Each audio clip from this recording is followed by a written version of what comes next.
भाईजाना, मैं आपका मजनू। मजनू भाई, उदय कहाँ है? आज आप अकेले कैसे? अरे वो क्या है कि उदय भाई का ना सुबह से आलू बिका ना बिका एक कांदा, तो बेचारे नाराज होके बैठे हैं। मैं अभी बुलाता हूँ। उदय भाई, उदय भाई, अच्छा है। उदय भाई, उदय भाई, आपको मैं शॉल से सम्मानित करता हूँ। अच्छा है। आ गए मेरी मौत का तमाशा देखने। अरे भैया, ये लोग द कपिल शर्मा शो देखने आए हैं। और ये क्या भैया, आज आप उदय शेट्टी कम उजड़े हुए शेट्टी ज्यादा लग रहे हो। तू भी मजनू कम मूंछों वाली मंजू ज्यादा लग रही है चिकनी। अरे क्या बात है, बड़े बड़े डायरेक्टर आए हैं। क्या बात है सर, अच्छा है अच्छा है। इधर आ। हाँ, तूने मुझे याद क्यों नहीं दिलाया कि मैं तुझसे नाराज हूँ? मुझे तुझसे बात नहीं कर रहे हैं, तू जा यहाँ से। हाँ तो तू जाना है, मैं क्यों जाऊं? बस तेरी यही मीठी मीठी बातें मुझे तुझसे नाराज नहीं होने देती। लेकिन तूने मेरे साथ ठीक नहीं किया, ठीक नहीं किया सतीश जी। आज मैंने इसे कहा कि मैं ऑटो की विंडो सीट पर बैठना चाहता हूँ, क्योंकि मुझे विंडो से बाहर बादल झांकने थे, लेकिन इसने मना कर दिया। भैया, ऑटो की विंडो सीट से बादल कैसे देखते हैं? ऐसे। पिछली बार भी आपने ऐसे करके देखा था, बस आई आपको ठोक दी। मैंने ऐसे करके देखा तो मुझे बस ने ठोका। तू खड़ी बस के अंदर करके मुंडी ठोक देता है। मैं बताता हूँ इंदर जी, आज मैं तेरी पोल खोलूंगा। इतनी गर्दन हिलाता है, आज तक हम गले नहीं मिल पाए। भैया, कैसी बातें कर रहे हैं आप? आइए मैं आपको गले लगता हूँ। मजनू, मेरे बच्चे। अरे मजनू, अरे मजनू, अरे भैया, आपने मेरे डैडी के सामने मुझे धक्का दिया। तूने बताया नहीं अर्चना तेरा डैडी है? भैया, मैं उनकी बात नहीं कर रहा हूँ।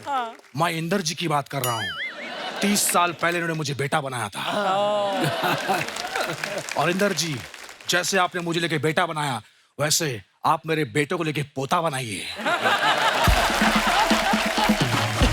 अच्छा है अच्छा है। थैंक यू भैया।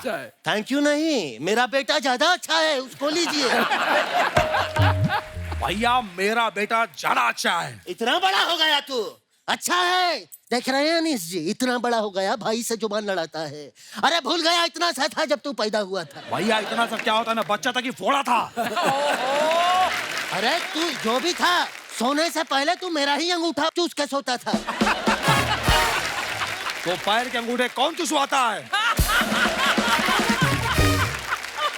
कैसा एड़ा है। अरे हाथ के अंगूठे पे तेरी मूछें चुभती थी। सतीश जी, यह पहला बच्चा था, पैदा हुआ था 2 किलो का था, मूछें इसकी 2.5 किलो की थी। बच्चों का मुंडन होता है, इसकी शेविंग हुई थी। मैं भी आपके बारे में बताता हूँ। सतीश जी, आपको पता है, मैंने इनको बोला कि भैया दुबई में जाके पेट्रोल का कुआं खरीदो। इन्होंने कुआं खरीदा, उसमें आग लगा दी। तो मैं कैसे पता करता कि वो कुआं है पेट्रोल का या नहीं? हाँ, बात करता है, मुझे भी तो चेक करना पड़ेगा। मैंने चेक किया, लेकिन 3 घंटे तक जो अनार बम चला उसका अलग मजा आया मुझे। बस भैया, आपकी यही हरकतें मुझे बिल्कुल पसंद नहीं आए। तो ठीक है, बताता हूँ मैं तेरे बारे में भी। इसको मैंने फिरौती लेने के लिए भेजा अनीस जी। मैंने कहा डॉक्टर के यहाँ जा, फिरौती लेके आ। तो ये डॉक्टर के यहाँ पेंटिंग पे बंदूक बनाकर ले गया, कहता हैंड्स अप। डॉक्टर ने पहले इसकी बंदूक फाड़ी।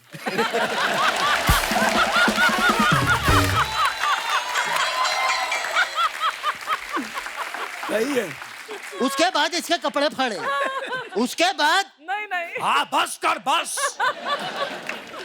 अपना भी बता झापड़ी के बोलना। कंट्रोल उदय, कंट्रोल। अच्छा है, आज कोई कंट्रोल नहीं करोगे, नहीं। क्योंकि आज आप डायपर पहन के आए हो। खुल के करो दिनादिन दा भैया। मजनू, किसके साथ बैठा हूँ, क्या बात कर रहा हूँ, कुछ तो ख्याल करना चाहिए। बिल्कुल। सतीश जी, अनीस जी, इंदर जी, आप लोग इतने बड़े डायरेक्टर हैं, करोड़ों रुपया कमाया है अपने फिल्मों से, थोड़ा सा 10 लाख रुपया मिलेंगे? हमें अर्जेंटली गोवा जाके अय्याशी करनी है, प्लीज। फिल्म इनकी हिट हुई है।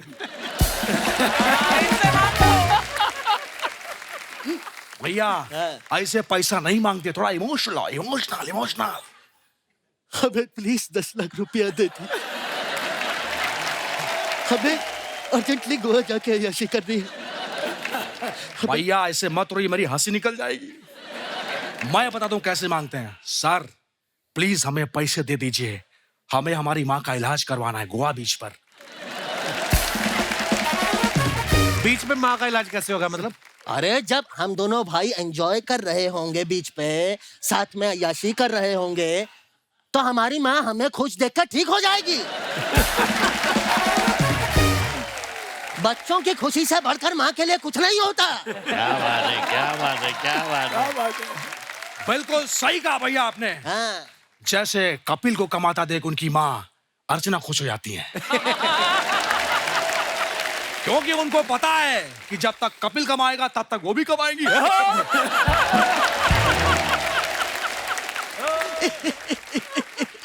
बहुत अच्छी बात कही तूने। सोफा लगा मजनू? जी भैया। वैसे अनीस जी, भगवान का दिया सब कुछ है, पैसा है, दौलत है, शौहरत है, इज्जत है आप लोगों के पास, मुझे गोद ले लो। नहीं भैया, उनको बिच्छू पालने का कोई शौक नहीं है। अच्छा आप देख तो रहे होंगे केमिस्ट्री कितनी अच्छी है। तो फिर आज आप लोग भी हैं, मैं भी हूँ, ये भी है, वेलकम 3 अनाउंस कर देते हैं। क्या आइडिया? मैं तो कहानी सोच के भी लाया हूँ। अच्छा। और इस बार कहानी मजनू के आसपास होगी और उसी के आजू बाजू घूमेगी। अरे वाह, थैंक यू सो मच भैया, लव यू। तुझे पता नहीं है मजनू, मैं तुझसे बहुत प्यार करता हूँ। पहला सीन शुरू होता है, पहला सीन होता है मैं लड़की के साथ घूमने निकला हूँ और वहीं पे चारों ओर से मुझे गुंडे घेर लेते हैं। गुंडे आते हैं, हमला करते हैं और मैं कहता हूँ क्यों किया ऐसा, क्यों किया, तो मैं वहां पे बच जाता हूँ। ये पहला सीन है। भैया मैं कहाँ हूँ? तू सेट पे है, तेरे आजू बाजू चल रही है फिल्म। अरे भैया मैं फिल्म में कहाँ हूँ? अभी आएगा मजनू। तो वहां पे मुझे गुंडे अगवा कर लेते हैं, तभी तेरा फोन बजता है। तू कहता है हेलो, डायरेक्टर कहता है कौन है, बीच शूटिंग के अंदर बात कर रहा है, बाहर निकालता है। तुझे सेट से बाहर निकाल देते हैं। अबे झापड़ी के, फिल्म के आजू बाजू मैं घूम रहा हूँ कि फिल्म मेरे आजू बाजू घूम रही है? अरे मेरी एंट्री करवाइए, एंट्री करवाइए एंट्री मेरी। होती है 20वें माले पे, ये खड़ा हुआ है हाँ। सुपरस्टार। यस। वहां से ये छलांग मारता है और नीचे इसकी लाश पड़ी है। सही है। भैया हाँ। आप मुझसे बड़े हो तो प्लीज इस सीन में आप मर जाओ ना। तेरे लिए मैं इतना नहीं कर सकता मजनू, अपना भाई बा भरोसा नहीं है, इतना नहीं करूंगा। देखो सीन शुरू होता है और मैं मर जाता हूँ लड़की पे। क्या बात है। लड़की के बाप को गुस्सा आता है वो और तुझे मार देता है। भैया हाँ। प्लीज आप मुझे माफ कर दीजिए भैया, क्या हो गया मजनू? क्योंकि मैं आपको गोली मारने वाला हूँ। नहीं मजनू, प्लीज मजनू, मैं तेरे आगे हाथ जोड़ता हूँ। नहीं मजनू। एक मिनट, गोली किधर गई? ये कितना एड़ा है, गोली बंदूक में रख के मारते हैं पगले, ऐसे।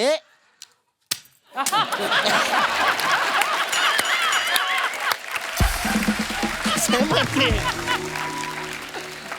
अरे वाह भैया, आपका इलाज का टाइम हो गया है। चलिए चलो मेरी घोड़ी, छोटी सी सवारी है तुम्हें।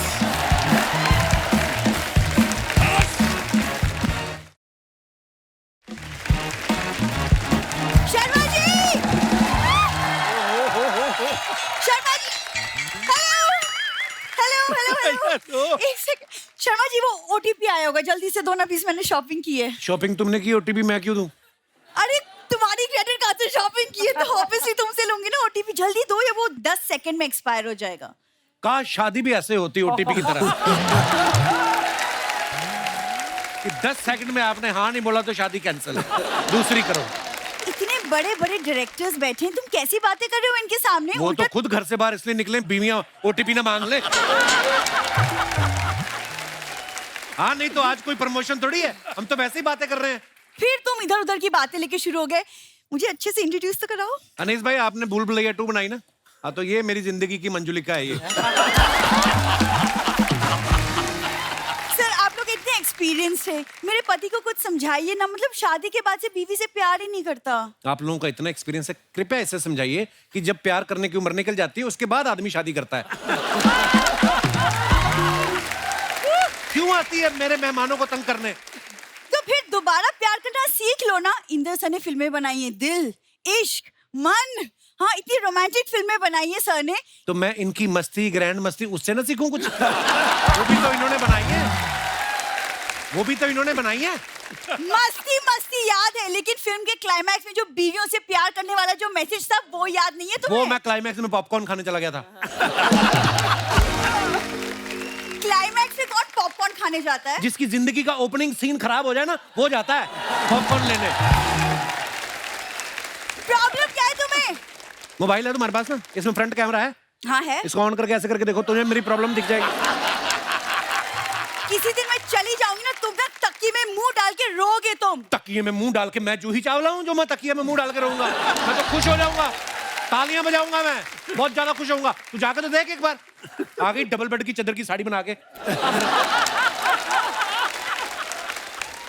सर ये इतना कुछ बोल रहा है, आप लोग डायरेक्टर को कट बोल दो बीच में। वो मेरी वजह से चुप बैठे, नहीं तो उनका तो पैकअप बोलने का दिल कर रहा है तुम्हें देख के।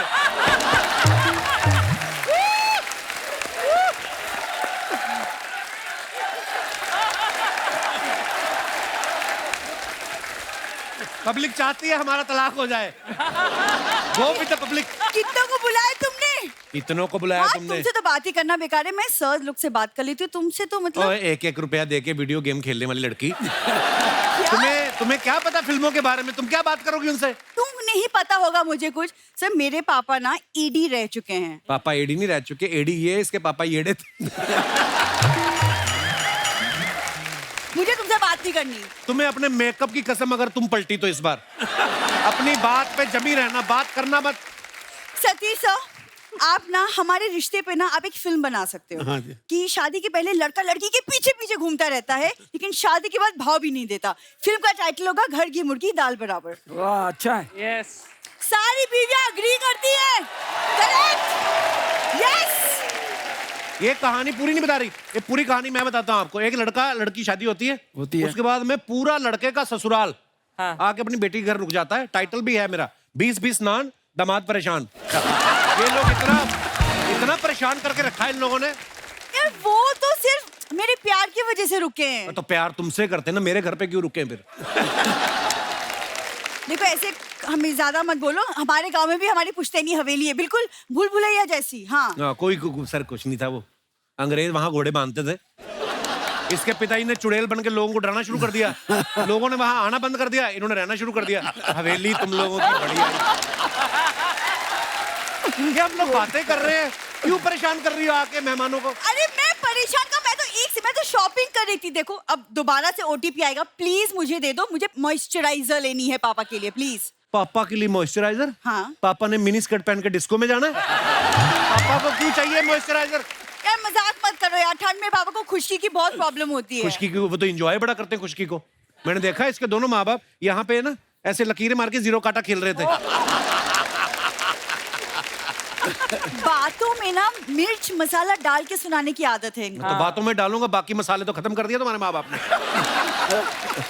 तेज पत्ता खा गया धीरे धीरे करके। कप्पू बहुत हो गया, अब मैं नाराज हूँ तुमसे, इनफ इज इनफ। अच्छा मेरी बात तो सुनो। नहीं नहीं मानूंगी मैं। नहीं मैं मना नहीं रहा हूँ, मैं ये बोलता हूँ जब नाराज होते ना तो रुकते नहीं, निकल जाते हैं। जाओ अब तुम अंदर आना, बड़ी बड़ी बातें करते रहो ना, आज रात को डिनर में बातें खाना तुम।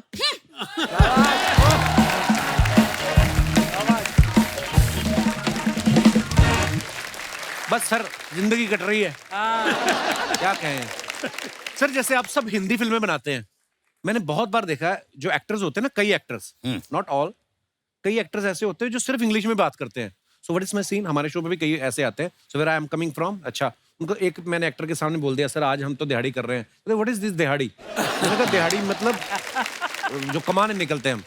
तो जब आपको कोई देहाती कैरेक्टर समझाना होता है, कोई ऐसे एक्टर आपको मिलते होंगे जो सिर्फ इंग्लिश में बात करते हैं, परेशानी नहीं होती उस समय? नहीं, मुझे तो काफ़ी ऐसे एक्टर्स मिले हैं एंड वो सिर्फ अंग्रेजी में ही बात करते हैं और मुझे हमेशा ये लगता है कि ठीक है, अच्छी बात है, वो अंग्रेजी जानते हैं, करते हैं, बट एक जिस तरह की फिल्म कर रहे हैं थोड़ा सा उनको कई ऐसे मिले मुझे, बट मैं उनको मैनेज कर लेता हूँ कि भाई कहाँ तक उनकी अंग्रेजी सुननी है और कहाँ हमको हमारा देसीपन लेके आना है. क्या बात. नवाज भाई एक बार इंटरव्यू दे रहे थे ना, तो कहते हैं केडी आके मेरे को इंग्लिश में समझा रही है, तो sir you know what the scene is. कहता मैंने कहा रे फिल्म हिंदी में बना रहे हो तो मेरे को हिंदी में समझा दो. तो होता है ऐसा. अनीस भाई के बारे में हमने सुना कि जब ये राज कपूर साहब को असिस्ट कर रहे थे तो एक बार डर के बाथरूम में छुप गए थे. क्या हुआ था अनीस भाई? सर क्या है कि राज साहब जो हैं वो दिन में 3 या 4 शॉट लेते थे एंड बड़े खुश होते थे कि भाई 4 शॉट आज हो गए, 3 शॉट हो गए. अच्छा, इस तरह का था माहौल. लेकिन एक दिन जो है वो पता नहीं किस मूड में थे, कुछ 17-18 शॉट्स ले लिए एंड एक बड़ी खुशी का माहौल था पूरे सेट पे. राज साहब, सारे एक्टर्स थे और सारे असिस्टेंट, सब बहुत खुशी का माहौल था. करीबन उस खुशी में उन्होंने बोला रात को आज पार्टी है. अच्छा. तो बहुत आलीशान पार्टी वार्टी सब अरेंज हो रही है. कुछ 7:30 बजे मुझे लगा कि कुलभूषण खरबंदा जो थे उनको ड्रेस रॉन्ग दे दी हम लोगों ने. तो मैंने मेरे एक दूसरे असिस्टेंट थे राजीव कपूर, उनको बोला तो वो चुप हो गए.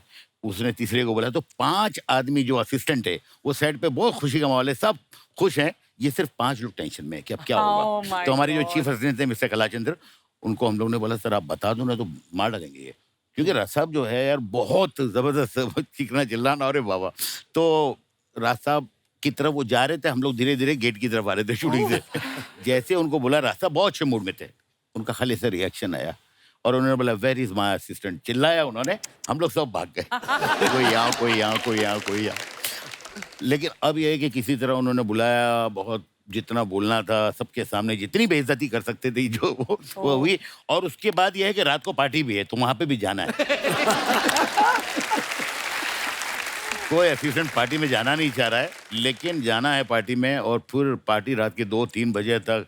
वहाँ सारे लोग जो है सिर्फ इतने ही देख रहे हैं, शमी कपूर साहब और बहुत लोग थे, ऋषि कपूर, पद्मिनी कोल्हापुरी, और सब लोग ये क्या ड्रेस रॉन्ग दे दिया. हर आदमी ऐसे देख रहा है जैसे पता नहीं मतलब कितना बड़ा क्राइम हो गया. उसके बाद हम लोग जा रहे थे मैसूर, तो उस गुस्से में साहब ने सबकी प्लेन की टिकट कैंसिल करवाई और जो एक लाइटें वाइटें रखते हैं जिस ट्रक में, उसमें सारे असिस्टेंटों को बोला कि ये लोग मैसूर जाएंगे. मेरे ख्याल से वो हम लोग निकले अपना चैम्बूर से और उसके नीचे कुछ एक मशीन था वो गिर गया. तो मैंने पूछा मैसूर कब आएगा. खैर हम लोग 3 दिन बाद पहुंचे. और हम लोग जैसे बोल रहे हैं ना कि कई बार असिस्टेंट से गलती होती है, ऐसे में कई बार डायरेक्टर से भी गलती हो जाती है. अच्छा जी. मैं आपको अपनी पिक्चर हमारा दिल आपके पास है, अच्छा जो मैंने अनिल कपूर और ऐश्वर्या राय के साथ बनाई थी जी, उसमें मैं एक दिन है ना बड़े प्रॉब्लम में फंस गया. मैं सीन शूट कर रहा था और मैंने उसमें एक रोल के लिए, हमारी एनएसडी की मेरी जूनियर है और बड़ी कमाल की गजब की एक्ट्रेस है मीता वशिष्ठ. ठीक है ना. तो मैंने ऐश्वर्या की एक फ्रेंड के लिए उनको फाइनल किया था और मैं हैदराबाद में सेट के ऊपर सीन शूट कर रहा था और 1 शॉट हो गया, 2 शॉट हो गए और शॉट लेते लेते और सीन करते करते मुझे ऐसा लगा कि मैंने मीता को गलत कास्ट कर दिया. क्यों? मेरे को लगा कि ये रोल जो है ना ऐश्वर्या के सामने ये कुछ स्ट्रॉन्ग, कुछ गलीबल पर्सनालिटी चाहिए थी, कोई प्यारी पर्सनालिटी चाहिए थी, and she had a strong presence, you know. तो वो ना बैलेंस नहीं हो पा रहा था. एज ए डायरेक्टर का होता ना कि गलती हो गई मेरी, यार इसको मैं क्या करूं यार. तो मैंने ना शूटिंग, मैंने लंच ब्रेक कर दिया जल्दी 12 बजे ही, और मैं मीता जी के पास गया और मीता को मैंने से बोला, मीता मेरे से ना एक गलती हो गई है. कहती क्या हुआ, व्हाट हैपेंड. मैंने कहा आप है ना गलत कास्ट हो गई है उसके अंदर मेरे को है ना. और मैंने उनको अपना रीजन बताया and she said even I am feeling that I am wrongly cast in this, you know. और हम दोनों ने लंच में बैठ के डिसाइड किया कि इस रोल में कौन होना चाहिए. और डिसाइड करने के बाद अपना वो तनाज करीम लड़की है ना एक वो थोड़ी सी स्वीट और इस तरह की गलीबल पर्सनालिटी की लड़की थी वो। तो हम दोनों ने तनाज को कास्ट किया। मैंने उसी वक्त उसको फोन किया कि तनाज ऐसे ऐसे है, can you come tomorrow morning? I will come this thing and I had a lavish party for Meeta versus that day. आज भी मेरी कागज लास्ट पिक्चर में काम किया, but hats off to her that she listen to it और मेरी गलती को उसने गलती को ठीक किया उसने। बड़ी बात है। अरे सर कागज भी बड़ी कमाल की पिक्चर बनाई आपने। कागज 2 भी आ रही है? हाँ कागज 2 थोड़े कागज रह गए थे उसमें पिछली वाली में। अभी तो ये कागज और होते रह गए कि कागज हमारी जिंदगी का सबसे बड़ा अहम हिस्सा होता है। तो कागज 2 कल ही शूटिंग खत्म हुई है उसकी सारी। क्या बात है, बड़ा रेलेवेंट मुद्दा है वो। वाकई आदमी जिंदा सामने खड़ा है, उसके ऊपर नहीं मानते लोग। कागज दिखाओ कि ये है कि नहीं है, तो क्या बात है सर। अच्छा कभी कभी ऐसा होता है ना नीरज भाई, आप तो राइटर भी हैं, आप समझते हैं इस बात को। राइटर ने लिखा कि हीरो हीरोइन स्विट्जरलैंड की हसीन वादियों में गाना गा रहे हैं जी। पीछे से प्रोड्यूसर को नहीं मारता है कि लोनावला कर स्विट्जरलैंड का। कभी ऐसा हुआ आपके साथ कि आपने लिख दिया हो बड़ी लोकेशन दूर की फॉरेन की? नहीं सर, मैं हमेशा ही लिखता हूँ कि बोले लोकेशन क्या है फॉरेन की, जहाँ से सब्सिडी ज्यादा मिल रही है। तो हाँ मुझे लगता है कि यार मैं इस तरह काम करता हूँ। बट मेरे एक राइटर दोस्त थे, वो बेचारे बहुत अच्छे राइटर थे, लेकिन उनकी कोई कहानी ले ही नहीं रहा था क्योंकि वो काफी बड़ा सोचते थे। तो उसके बाद धीरे धीरे उनकी समझ में आने लग गया, तो वो फिर सुनाना ऐसा शुरू किया था उन्होंने कि एक बहुत बड़ा बंगला है, अपना जुहू का जानकी कुटीर भी हो सकता है। तो हर चीज का ऑल्टरनेट बेचने लगे। जबकि मैं आपको बताऊं, हम तीनों की आदत है ना, एक आदमी ने खराब की है। किसने? जिसका उल्टा होता था कि उसको बोलो कि सीन लोनावाला का है तो वो कहता है स्विट्जरलैंड में शूट करो। वो है बोनी कपूर। नीस भाई वो जो फिल्म में मैं भी था उसमें 5 दिन गाना शूट किया था जयपुर में। मेरा इसमें एक सीन था गिली गिली शू ऐसे करके मैं भी 5 दिन एंजॉय 5 स्टार। अच्छा जैसे ना सतीश सर, हमने देखा है, आप सब गवाह होंगे, जब कोई फिल्म देखते हैं, हम फिल्म के अंदर भी दिखाते थे, फिल्म के अंदर फिल्म की शूटिंग हो रही थी, हीरोइन की मम्मी जरूर आती थी। वो किसके लिए आती थी? एक्टर के चक्कर में आती थी कि डायरेक्टर के चक्कर में आती थी? मम्मी तो अपनी बेबी के लिए आती थी असल में, नजर रखने आती हाँ, थी सतीश, है ना? हाँ, पर डायरेक्टर भी मम्मी को ज्यादा भाव ज्यादा देते थे असल में, क्योंकि उधर तो काम बन नहीं सकता, तो मम्मी पे काम बन जाएगा।